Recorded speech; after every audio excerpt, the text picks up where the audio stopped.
The snow outside my apartment in Northern Norway had transformed into a suffocating white blanket. But the storm inside was what truly consumed me. My parents, who usually resided in the more temperate south of Norway, had moved in with me, driven by necessity. My father's fight against cancer required treatment at the nearby hospital. Saying yes to their stay was never a question. But now I grasped the depth of the concern in my mother's eyes when she had hesitantly asked, "Are you sure you want this? You know he can be difficult. If he gets difficult, don't worry about me, just take a walk. I know how to handle him." At the time, her words were a mystery, but now they resonated with a piercing clarity. These past few days had been a harrowing test for all of us. Despite my father's gradual improvement, the tension was palpable. I understood her cryptic warning now. His volatile temper erupted over seemingly innocuous mentions of healing, accusations flying that we were heartless, blind to his relentless suffering. It wasn't a lack of care. We clung to the fragile thread of hope, desperately needing to believe in healing. Yet, each time prayer or recovery was whispered, he lashed out with a venom that left us reeling. My mother's whispered confession, admitting she had reached her breaking point and contemplated divorce, now echoed in my mind with chilling intensity. My childhood felt like a prison, where every emotion had to be vetted and sanctioned by my parents. Any attempt to express myself independently was met with hostility and suspicion, as if I were committing a grave offense. I vividly recall the time I dared to laugh at a comedy movie they deemed inappropriate.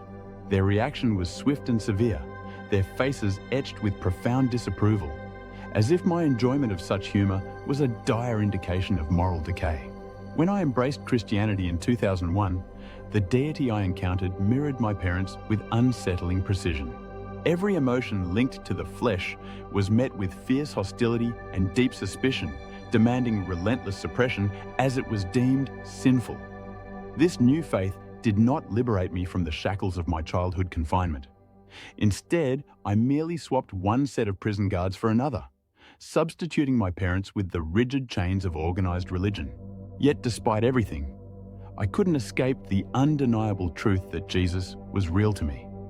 Throughout countless moments in my life, I had encountered him in ways that left an indelible mark on my soul. Embracing the chains of Christianity didn't alter this profound reality, nor did it make me turn away from the one I cherished deeply. Instead, it drove me to tear through the layers of organized religion that obscured my vision, desperately trying to strip away the suffocating fluff and clearly see the Jesus I had come to know and love. After a long struggle and a drastic move from the icy realms of Northern Norway to the heart of Ansgar University College in the south, I fiercely battled to break free from the suffocating chains of Plato, Socrates, and Hellenistic Christianity.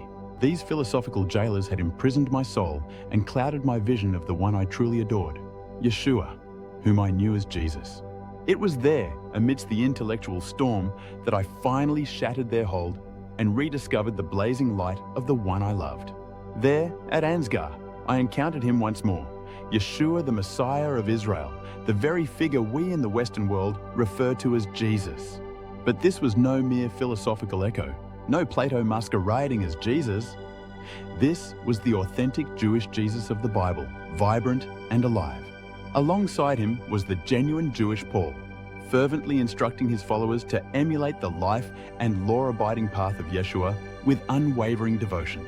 Through the teachings of the Torah, as imparted by Yeshua and Paul, I was thrust into the presence of the God of the Old Testament, a God whose power and majesty dwarfed that of my parents.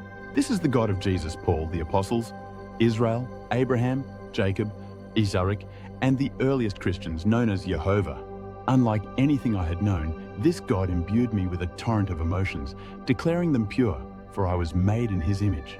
It was only when I acted on these emotions with misguided intent that sin crept in.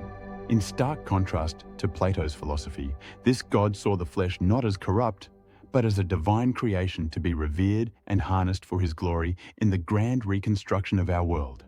Finally, I obliterated the chains that had imprisoned me in the asphyxiating cell of my youth and the oppressive cage of Hellenistic Christianity.